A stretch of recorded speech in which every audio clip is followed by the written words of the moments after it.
Hi, I'm Gemma. I'm the founder of Culture Gem, and I'm a cyber behaviour and culture consultant. And joining me today is Tim from Think Cyber. Welcome, Tim. Hello, I'm glad to be here. It's fantastic. I'm very happy you were able to join me because, as I quite publicly state all the time, you're one of the most inspirational people I know. And so Well, that's very flattering. I hope I can live up to that on this call. Um, I'm I'm finding it increasingly difficult to not do a Cilla Black thing of what's your name and where'd you come from. I'm also terrible with accents. But so Tim, can you give me a little intro into who you are, what you get up to, and Think Cyber? And Yeah, absolutely. Yeah. Tim Ward. I am the CEO and co-founder of Think Cybersecurity. We set Think Cyber up because we wanted to almost go back to basics and take a kind of more human-centric behavioral approach to cybersecurity. So my background and my co-founder's background is working in big corporate, in IT and information security departments. And yeah, we felt like the tools we had weren't quite solving the problem. On a more personal level, I'm here in Cambridge and the sun is shining. excellent. I've not made it outside much today, but you, I had to try really It's hard that not big to brick turn wall around to behind be you. like, You oh, can't know. is there sun? So yeah, you've made a product called Red Flags, which I think is epic, and I absolutely love it. And the reason is from what I'm going to ask you to explain, really. So I'm going to spoiler it. It's real-time security awareness stuff. It is, yeah. I mean, I suppose it's the research we did, I think, really highlighted that the behavioral science implies that behaviours, well, it's fairly obvious, behaviours take place somewhere in a context. And for most of us, that's on our computer, and that's the context. And they also highlight that timeliness is really important in terms of if you want to try and change behavior. And so we kind of took those two themes and it just said, well, you need to be on the device then. You need to be helping people in the moment. And that can be really quite short and sweet, but it's that just kind of gentle steering people and guiding them. And what I really like about it is it slightly changes the ethos in awareness away from this, right, we've seen someone do something stupid, let's go and berate them. And not, you don't have to berate them, obviously, but there is a culture of out there kind of like punish people with training. And what we can do is go, well, we're seeing you're about to do something. Let's be quite supportive and guide you in the right direction. And I'd really like it if that was a shift we could see in the industry, this positive kind of what do we want people to do and how do we help them do that rather than you were rubbish, you made a mistake, don't do it again kind of style. And no one, as far as I know, and you may have done your competitor analysis and be able to answer this question, but as far as I'm aware, no one's doing what you're doing, right? We haven't seen anyone doing it, no. Which is great for us. But yeah, I mean, I think there's some things out there that are kind of looking at events that have happened. But there is that risk that, like phishing simulations, you're then in this kind of, right, I'm now going to go and tell Johnny off, or and even if that's not what you feel like you're doing, it can be how it's perceived by the end user of kind of like, what they're telling me again, they're nagging me, like, I'm sorry. And we're brilliant as humans to kind of justify those behaviors after the fact, going, well, I'm sure I was doing that for a very, very good reason, or I didn't do that at all, I don't know what you're talking about. And so whether that means you can learn when you're given that training after the fact, I'm not sure. Yes, I would say I have to agree with you. And actually, when I know when people are talking about you because nobody's doing it, right? So if I'm talking to one of my clients and they're like, oh, we're looking at this nudge thing, and I'm like, oh, this is going to be tense. I know it's you. Yeah, and that is great. I mean, it's interesting. We are seeing that nudge language appear a bit more, and I'm kind of, I don't know. I think when we set out what we do, people go, right, that's really cool. And so I shouldn't be trying to kind of explain the subtleties of nudging necessarily. But I think there's some people sort of saying, oh yeah, we nudge you, but what they really mean is they nag you after you've done something. And timeliness is fundamental. So if it comes after the fact, it's not going to be as an effective a nudge. So obviously, like, you and I are technically competitors in the same space. Yeah, kinda. Um, We end up having such a good natter at every event we're at. And exactly. I think there's a real synergy. I mean, we've gone down a route and it's quite focused at the moment, and we know that there's a whole load of that kind of inclusivity and diversity of thought and approach and culture that we really need to get into, and it's not quite something we're doing yet, and so that's something that I think we can really kind of have that synergy together, because you've got that perspective of, okay, that's fine, but not everyone thinks like that, so how do you get your message across if that's the situation? Yeah, I mean, it's irritating in that I think, like, I would say we communicated virtually first, but I ignored you virtually first. you I'm not bitter, attempted, you attempted to communicate with me, and I was like, no, I don't want to like this man. And then we met in real life, and I don't think, again, I really didn't want to like you, and I didn't want to like the product, because I was like, oh. And I remember wandering up to you with all of my questions, where I was going to try and be mean. Which you are very good at. I've seen you tear people apart in the past. So. I am quite good at it. But you, and then I instantly really liked you and loved the product, and it's really irritating. And I openly say, when people say to me, you know, is yours the best security awareness thing out there? I'm like, nah, red flags is the thing you want. Like, accessibility wise. Together then. Yeah. Yes. No, and I think we definitely, and I keep saying this in the hope that it's going to happen publicly, that we need to work out a way where both our technologies can work together, because I think then we will take over the world. But yeah, no, I'm very vocal, and I'm hoping that you're going to take the hint at some point and say, let's go. I'm taking the hint. It's, as with all these things, I suppose there's a lot of looking for those opportunities, isn't it, where the client gets it as well, and which I think increasingly they do. I mean, I was only at an event yesterday talking about that kind of that diversity angle, and how you it's an interesting one for us to chat about is whether some of the behavioral stuff crosses, like, regardless of your way of thinking or your kind of background, are there subconscious behaviors that you will just instantly do? I mean, I know that a lot of psychology theory is based on Western psychology students, because those are the only people who do the experiments. So you have to be really careful in thinking that the psychological theory out there is global. But it kind of strikes me that there are some cognitive biases that may transcend some of that culture. But I don't know what your thoughts or experience on that is. Interestingly, I was recording with a lady called Tal Hirsch, and we were talking around coaching, well-being, and mental health, but we got into assumptions, and whether assumptions are a dangerous thing to happen, and so there is an episode coming up with myself and Tal talking around these sorts of things, and the cultural side of things that you just mentioned. I was saying, you know, if I'm wandering down the street in the Middle East, which I occasionally do, my Western culture is so deeply ingrained in me, and my British politeness is deeply ingrained in me. In the I don't want to offend people. I don't want to complain. So if there are a group of Middle Eastern people walking towards me in the Middle East, I will get out of their way, because I don't want to inconvenience them. But that is not a cultural norm, and so I will be questioned of, why did you do that? And I say, well, you know, I don't, you know, they perhaps they're in a hurry, you know, they're doing something. British, that's what I do. And I'll stand in queue, whereas I've been in situations where they just walk into a building and shout, like, get me a taxi, or whatever it is that they're shouting. And I think, oh, I wouldn't have done that. And I will stand and queue and be completely ignored. And I will do that for a really uncomfortable amount of time over saying, excuse me, can you help me?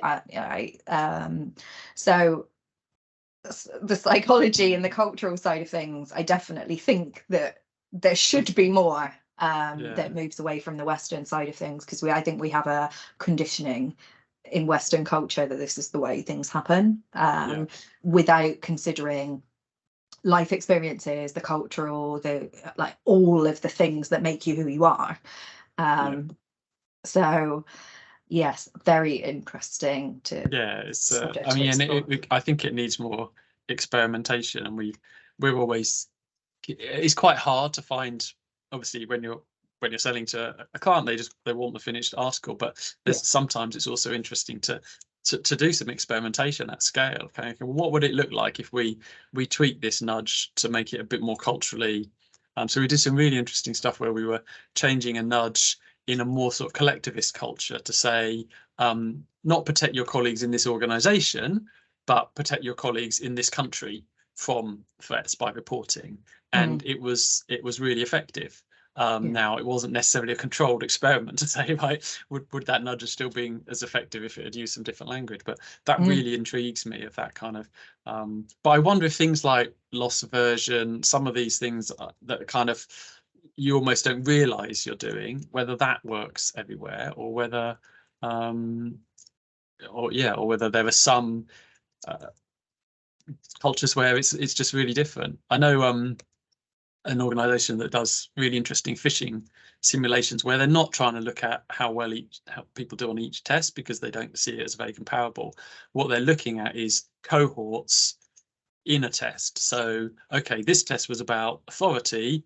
This part of the world really fell for that. So we need to train them more to understand. And I think that's really interesting, because you will see those differences globally, won't you? Of kind of what social proof, authority, what things will people be more impacted by depending on their culture.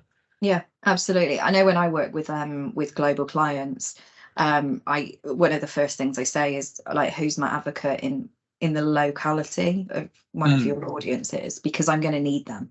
Like, who is your cyber champion, or whatever it is, or who is a native speaker that can tell me if what I'm talking about is actually going to resonate and engage and motivate, because that's the area that I'm interested in, is the cultural and behavioural change, as opposed to here's some stuff, read it and confirm that you've done it.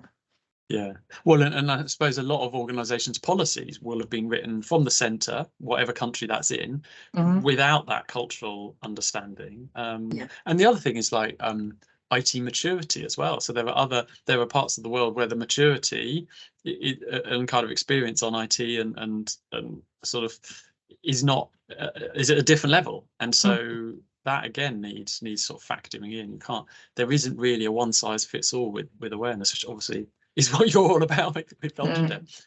We try. And I guess there are so many wild cards that we use our own life experiences and our own education and our own knowledge and our own cultures to say this is how something works, right? But and an example I give all the time is when I taught adults with learning difficulties life skills, what one of the wild cards that came to the forefront of a session that I was running was around keyboards. Now, if you ask somebody to type their name and they don't have they've never done that before, and they don't necessarily know how to use a keyboard or what all the functions or controls are around it. If I say to you, Tim, type your name, like that, you're going to type T, and on the keyboard it's a capital T, but what comes on the screen is a lowercase t, and then I say, okay, now type the rest of it, and then you're looking for a lowercase I. There isn't one on a keyboard, and those are the types of wild cards that come out of this assumptions or bias that we have, that is everybody does this and they're all going to understand that in the same sort of way. No. And so there are educational wild cards, there are interpersonal wild cards, there's cultural wild cards that we cannot possibly understand unless we start like chatting about things, which is again why I love talking to you, because you inspire me. But I'm in a privileged position where I can talk about my brain and how your brain works and how other people's brain works and how you're going to digest things all the time. And not many people have that luxury or have that interest in finding out these types of things. Well, I mean, I think it's really exciting for the industry that we are now having this sort of conversation, because I think like one of the fundamental problems with awareness has been that we haven't even in the past got beyond the mental models of the security team. So like everything was written in a way that they understood, and like why are these idiots doing these things? Why can't they see? It's obvious, isn't it? And so that's the first mental model we've got to get over, and that I think that's changing, which is really exciting. And there's seen lots of people come into the industry with marketing backgrounds, comms backgrounds, and less techie backgrounds, and people who can actually communicate a bit better. That's not saying cyber people can't, but stereotypically it's harder, and it's that kind of curse of knowledge, isn't it? If you understand something really well, you will find it harder to explain.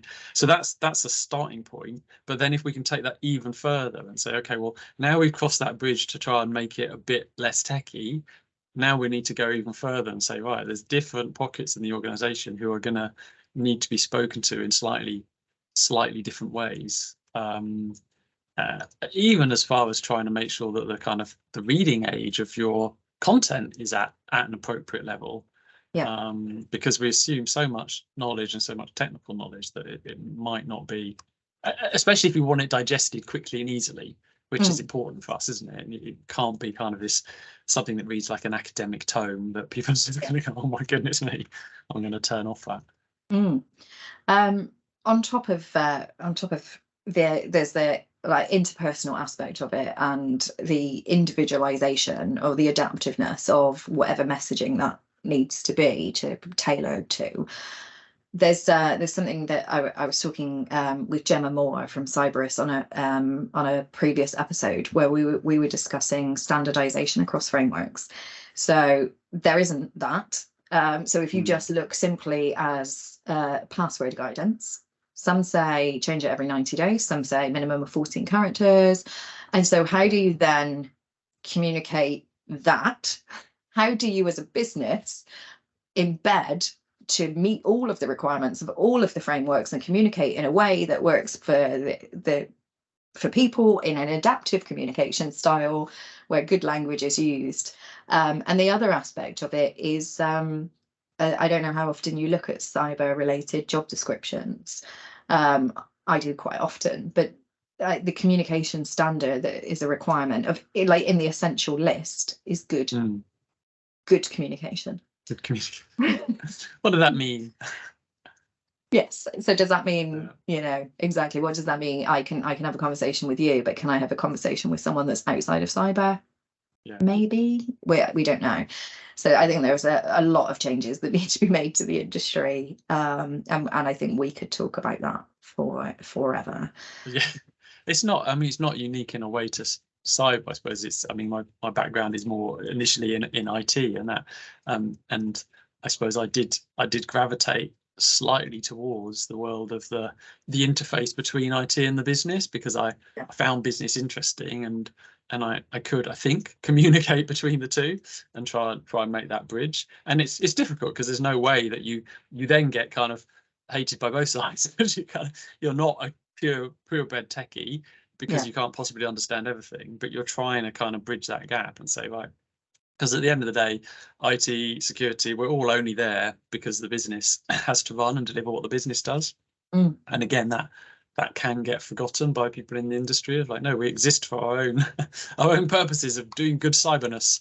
It's you're there to serve the business, so you've got to remember that and be an enabler.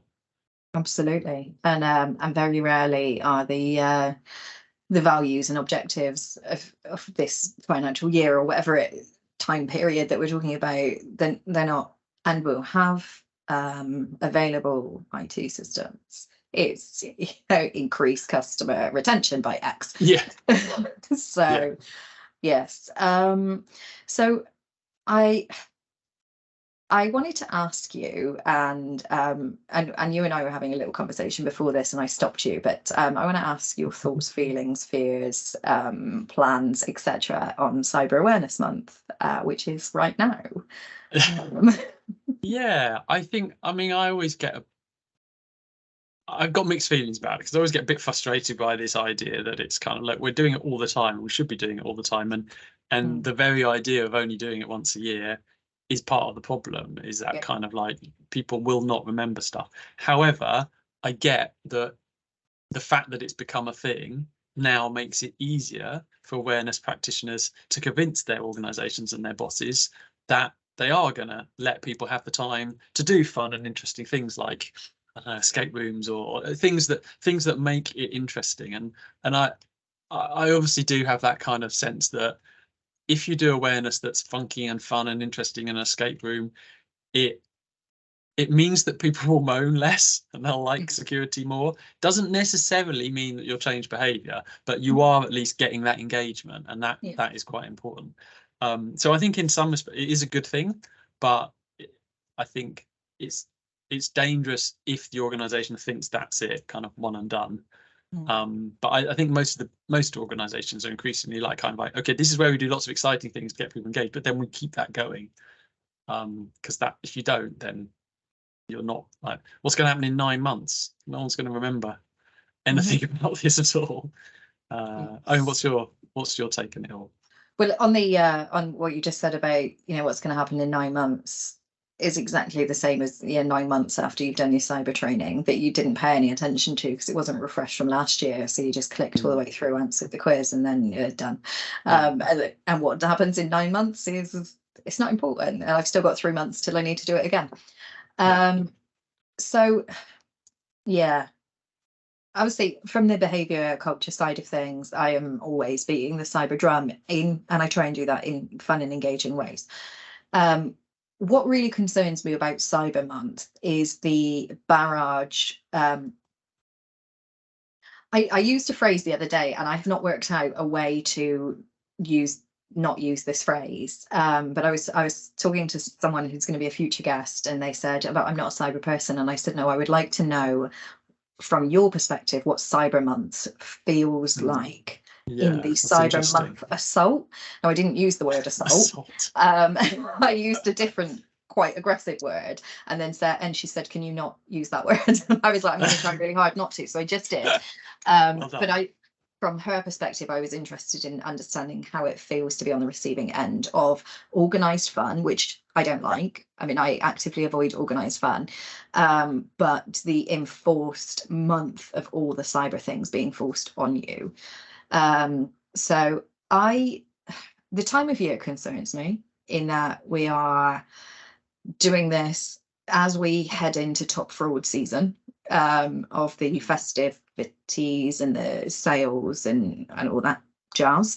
So we are assaulting people with all of the cyber things, which then can potentially disengage them because they've been force fed all of this stuff, which then potentially could lead to a lack of awareness around my own cyber risk, because I'm so sick of hearing about my cyber risk that I'm going to make risky choices as we move through November, when we have Black Friday and Christmas.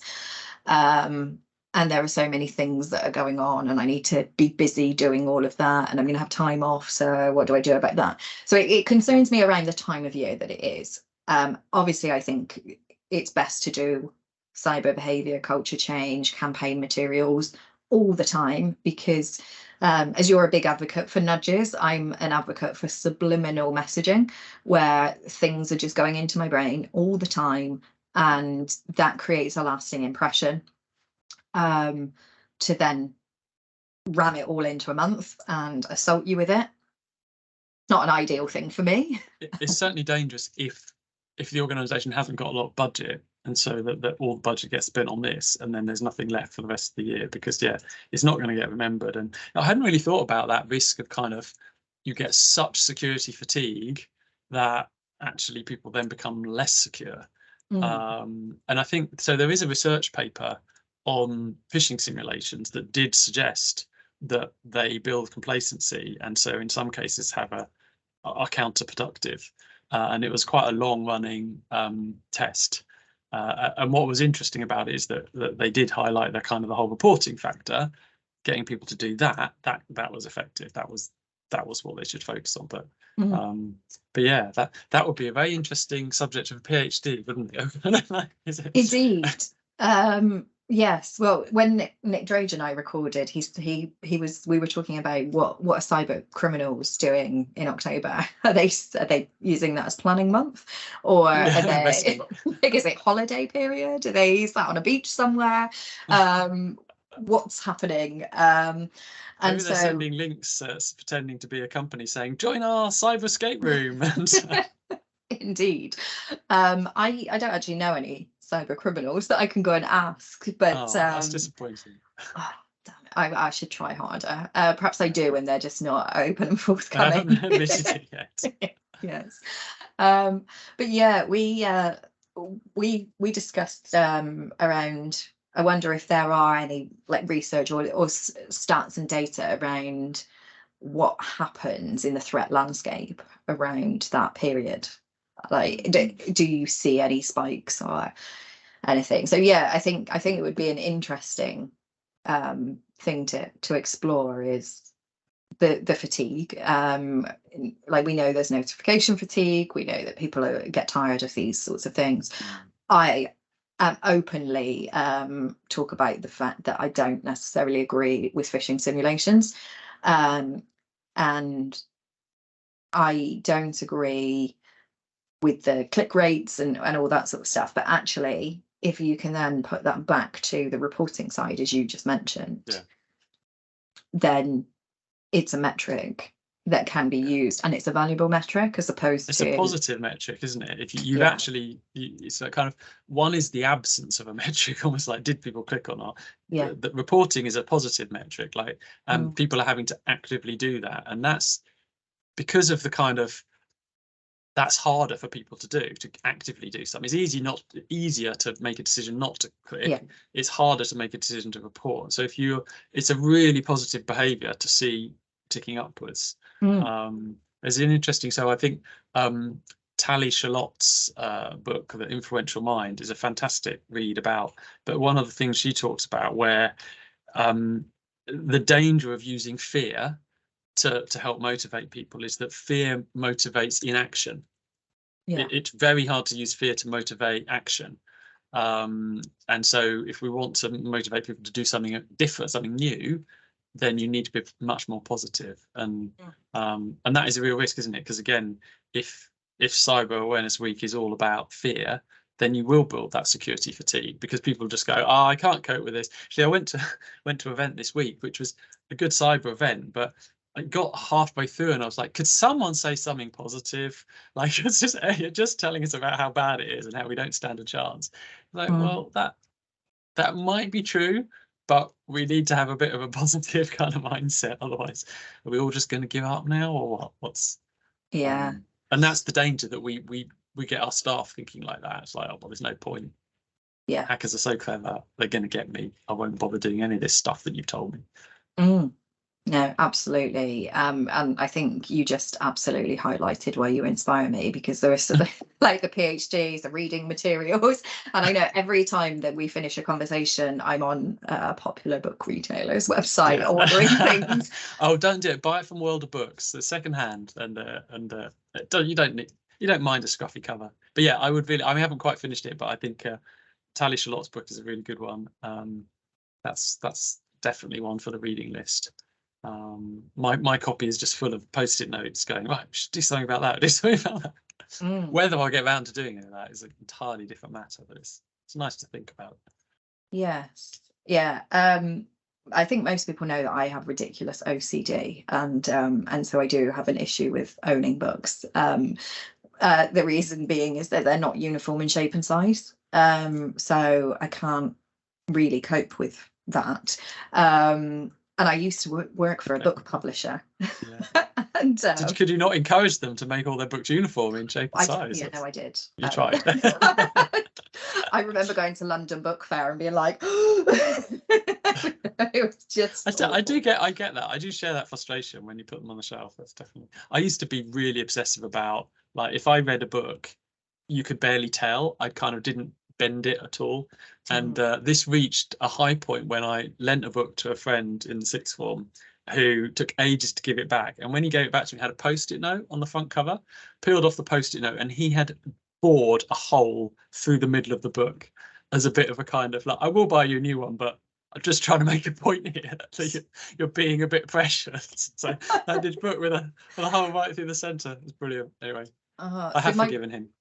My collection of books that you've inspired me to buy are in on a bookshelf, but with doors, so I can't see them. The other side of the book things, which again we go back to the how brains work and learning styles and barriers and things, is I have aphantasia, so I don't visualize, which means that reading something that's not a reference book is really challenging for me, because I can't paint that picture that other people appear to be able to do, which I recently learned other people can do visualization things, which I didn't know about. So that's really interesting. So, but that means you find non-fiction easier than yeah. Yes, very strange. But also I've realized that watching TV, it either has to be so extremely fictitious or the other. So I generally find myself in documentary lands, but watching films, I just think I can't relate to any of this. I don't know what's going on, even though I can see the visualization, the emotive part of it. I'm just like, I have no idea, don't understand. Oh, that's really interesting. I didn't really know that was a thing. Yes, well, this is why I'm privileged, and I always say I'm privileged, is because I get to talk about my own brain and its quirks. I get to learn about other people's brains and their quirks, which then I guess is the cheapest way of talking therapy. Yeah, I can see that. Yeah, but it's really important, isn't it? Because if that's, then we make these assumptions that when we're describing things, that everyone's going to be able to understand what we mean and kind of paint that picture. And many people will say, well, put it in, I mean, stories and narrative can be a really effective way of communicating some messaging, but probably not for everybody. And that's the learning style stuff is interesting, and I promised myself I'll do more reading, but I have kind of heard that some of the original theory about that has been slightly disproven, that idea that different people learn in distinct ways. So people might have preferences, but actually at the end of the day they don't really learn that differently. But that, I want to read more about that to understand that better. Happy for someone to correct me on that and send me some reading material. Yes, absolutely. So the question that I've been asking everybody in this series is, if you had one cyber wish for Cyber Awareness Month, what would that be? About the industry, or I mean, I think if Cyber Awareness Month was a genie in a lamp, what's your wish? I mean, I suppose it should be something about everyone getting security and not clicking on things, but I think I think it would be that we move on from this obsession with phishing simulations, because it really bugs me, because it's not the only threat. I mean, it is a big one, but it's not the only threat. And I think whoever came up with the idea of doing the simulations and the fact that, we now have a metric, well, great, fantastic, because it has absolutely captured the imagination of security, because metrics are so hard to find, but it's just become overly kind of significant, I think. And there are different and probably better ways, but it's become so ingrained now, like, well, the board expect to see that number and they expect it to go down or stay the same, and I'm sure wants to see it, and it's like, well, it doesn't bloody mean anything. Excuse me. I was actually going to mention the insurance side of things, and I was going to ask if that's if it's just me that comes across this, or you actually it goes across both of our worlds. Is when people say, I'm doing we did whatever, do you have a phishing simulation in your tool? And I say, well, no, I don't. And they say, well, we have to do that because our insurance. We have to do that for insurance, yeah. And then I mean, I was speaking to a practitioner the other day who I will remain nameless, but they said, well, obviously for the test that the insurer sees, it's a very easy test. And you're like, yeah, because that is the thing with the phishing simulation. You can get whatever click rate you want. I mean, it's not that scientific, but you kind of like, if you want a high click rate, you craft a really devilishly difficult test. If you want a low one, then make it bleeding obvious. And then if that is the case, what exactly is this thing for? What are you and because I don't think it's very good for training, because half the people who don't click might have just, I mean, my inbox is chaos, so I could be being fished all the time. I probably wouldn't notice. Absolutely, yeah. It's not because I'm good at spotting them necessarily, and so you're kind of, you have to think really hard about what the metric means. So that does take us back to, like, we'll focus on our people reporting, but ideally we should focus on some other ways of helping people, supporting them, engaging them. So that would probably be my wish. Maybe it's not the best wish, but that would make me happier. On the metrics side of things, it's something I get asked all the time, because security awareness, there's a completion rate. Right? But when I say, oh, I do the behaviour culture change, they say, how do you track that? So where's the metric? And it's not a click-through rate on a phishing simulation. No. So then I have to go into a description of, what you should see, and it's a holistic approach. It's not, here is the click-through rate, here's the completion stat, here is the holistic impact that's going to have across security. Yeah. And so it's much harder, isn't it? And it's a bit more qualitative potentially, and less quantitative. Yeah. So we're going to need some dashboards. So we're going to have to automate some things, because there is not one thing. But yes, on the cyber wish thing, as I say, I've been asking everybody that, and it's becoming really, really challenging, because what I stupidly said I would do in episode 1 is I would sprinkle my wish dust on the one that I agreed with. Not that my wish dust has any impact on the world, but make it happen. Like, that would be the one that I back, and it's so hard because there's not been many that I disagree with at this point. Yes, yeah. Well, I mean, yeah. Well, you're talking to sensible people, so if we could make them all happen, and I suppose hopefully you're talking to people who are striving to make some of those things happen. So that's refreshing in its own right. I mean, I do think the industry is improving. I think there's a lot of people talking a much more behavioural stance. So although some of us may even be competitors, at least we're all trying. So that's got to generally improve the security and well-being of the nation and the world, if we can get it right. Yeah, well, fingers crossed. But on that note, I'm going to say thank you very, very much for joining me, and as usual, inspired some interesting conversation. If Tim has inspired you, I will tag Tim and Think Cyber in all the taggy places, and I'm sure you're welcome to having interesting, inspiring conversations with other people. Yeah, thank you very much for having me. I really enjoyed that, and as ever, we could have probably nattered for the rest of the day. Absolutely. Thanks again, Tim.